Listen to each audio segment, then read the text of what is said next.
A very good morning, a very good Sunday morning to all our Sports Today family members. While everybody of us is hooked to the state elections that are currently going on, the world of sports never stops. It continues in the sidelines, and today we are going to see the final match of India's home summer.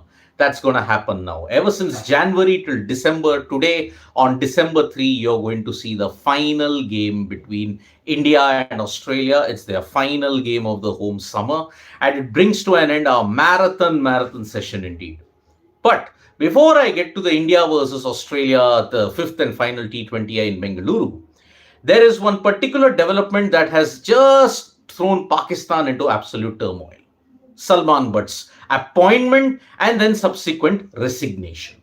Now, what happened? Wahab Riaz, the selection panel that was there, they appointed Salman Butt as one of the consultants in the national selection panel to help assist in the team selection for the 5-match T20I series against New Zealand. However, there was a lot of problems in the Pakistan Cricket Board. Apparently, if reports are to be believed, if a report by ESPN Cricket Info is to be believed, Salman Butt's appointment caused a lot of resentment within the PCB. Some of the members even threatened to resign from their position. If they had resigned, then it would have thrown the PCB into total turmoil at this point. So, it was the internal resistance that the PCB had, which ensured that Wahab Riaz could not get Salman Butt back into the national selection panel. On the other hand, Wahab Riaz used the opportunity in the press conference yesterday to tell, you have all, the media has been on a propaganda-driven agenda to ensure that the PCB's name is dragged through the mud. PCB's name has been besmirched all over the organizations in Pakistan, and that's why he has lashed out at this particular development that is there. However, it is very important to note that what is the moral ground upon which the Pakistan Cricket Board could appoint Salman Butt. Remember, he was banned for spot fixing and he had served prison term in the UK. Now, morally, if you look at it, can someone who's been convicted, can someone who's been tainted come back and hold a position which has got quite a good authority in the Pakistan Cricket Board? The answer might be no at this point in time.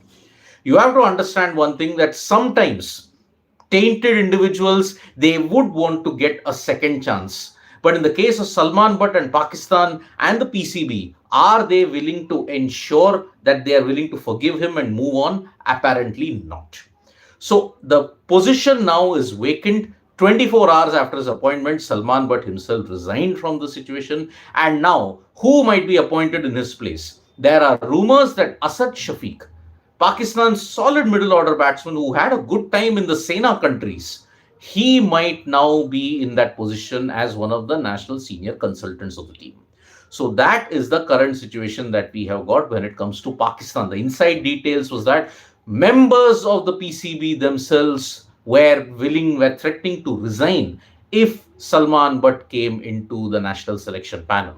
Now, Salman Butt has resigned now. Wahab Riaz gave a press conference wherein he accused the media of running an agenda-filled campaign against him. And that's why now he is gone. And that's why Asad Shafiq might come in as one of the members in that Pakistan national selection panel lineup.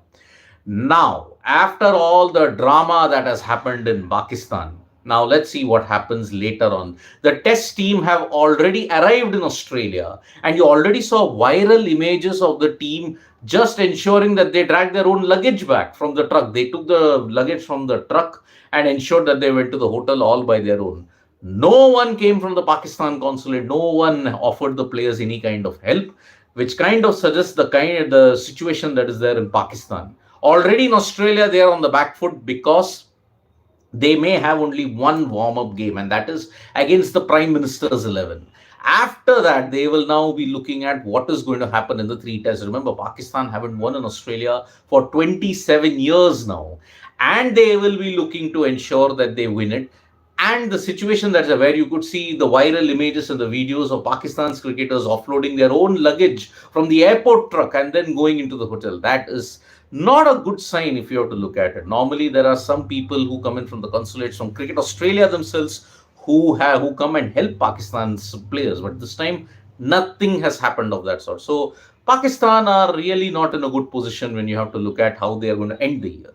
Now, as far as the Indian team is concerned. Today is the final T20I between India and Australia in Bengaluru. The weather is a bit iffy at this point in time, but we may have a full game at this point. There is no threat of rain at this period, and that's why India versus Australia. India will be looking to end on a high and make it 4-1 against Australia. Australia will be looking to test their bench strength and ensure that yes, we get further improvements towards the build up to the World T20. And that's why today lots is at stake for two teams that are in a transitionary phase in the T20 setup. Remember, both teams don't have the seniors. Now, in the case of India, the problem is who comes in for what. Will some players be rested? Because remember, Shreyas Iyer will get a game today. Suryakumar Yadav is the captain. Will Ishan Kishan come in? That is a big question. Now, as far as the entire Indian team is concerned, there is another dilemma that is developing. What do you do about the senior team? Now you're going to see them play directly either Bangladesh, either the Afghanistan series or the IPL. Now, if they play directly the IPL and you're going to have to choose the squad on 4th May, what are you going to do then? Will the seniors come automatically into the side, or is this the team that's going to be there? Remember, Hardik Pandya is only going to get a chance in the IPL. He may not be fit even for the Bangladesh, for the Afghanistan series as well. So, there is a lot of confusion and conundrum when it comes to the Indian cricket team. Problem of plenty, but who is that plenty? There is so much of plenty, we don't know who is where. So that's why looking at it, Virat Kohli, Rohit Sharma, is it time to look beyond them? We don't know. But if they do come back, then the IPL feeder system of talent has been totally discredited in that sense.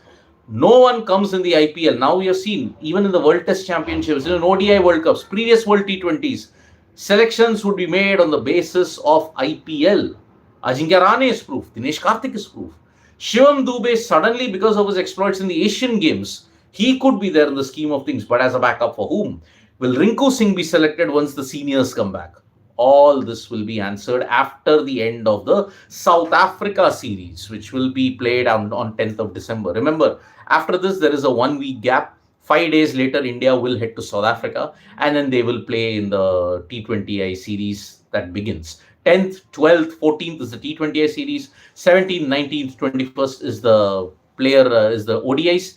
26th to 30th, 3rd to 7th are the two tests. Now, looking at other sports, yesterday the WPL auction list was announced, and a lot of players like Chamari Athapattu, Stephanie Taylor and all have given their base price at rupees 50 lakhs, which is the highest at this point. So, Chamari Athapattu and all the other individuals, will they get a big bid in the WPL auction that will happen on 9th December? That remains to be seen. Now, looking at the world of other sports, yesterday there was a big dilemma. There was yet another heartbreak for the FIH Junior World Cup for India. They were trailing 1-0. They then again made a big fight back, but they lost 3-2 to Belgium. 3-4 lost to Germany, 2-3 lost to Belgium, and their medal chances have taken a big hit. Twice in the Germany game, India squandered the lead, and now here they put up a fight, but they could not break down Belgium's morale. And that's why India Women's Junior World Cup side, that is a problem. And that's why it's going to be a very uphill task for them to recover from this. So let us take a couple of questions. And if you look at other sports as well, Italy and Spain are in the same group when you have to look at the Euros. So that is the tentative reports that we are getting at this point in time. Now, Ashish Ranjan is asking me, do you think Rituraj Gaikwad and Yashasvi even have a chance of being selected in the T20 World Cup after performing well, because the Kohlis, the Rohits and the KLs will be getting direct entry? We don't know about that, Ashish Ranjan. It's just a speculation. But the wording of the BCCI press release is that everybody, Rohit and Virat, have requested a break. They have not been rested. So there is a chance that they will get a direct entry because of the seniority and because of their contributions to Indian cricket team. Whether Yashasvi and Rituraj get a chance, maybe one of Yashasvi or Rituraj will get a chance. Then if you look at it, how come Shivam Dube has suddenly gotten out of the T20 radar? Well, Shivam Dube's bowling has been a problem, and he does struggle against quality pace. So that's a huge issue. Any T20 World Cup held just after IPL, we have failed to qualify even for the semi-finals.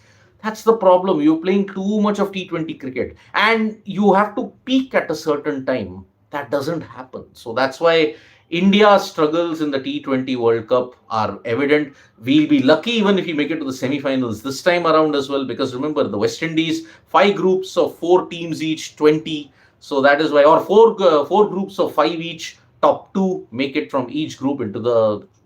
I don't know what the format of the league will be. So let's see how that goes. So we are gearing up for India versus Australia, the 50 T20I, the final game of India's home summer. And after that, they play directly in January. Thank you so much, folks, for joining us for this live. We'll be back with more updates on sports today. Tap that bell icon so you know when we go live. And don't forget, we are on Facebook, Twitter, and Instagram as well. Bye bye.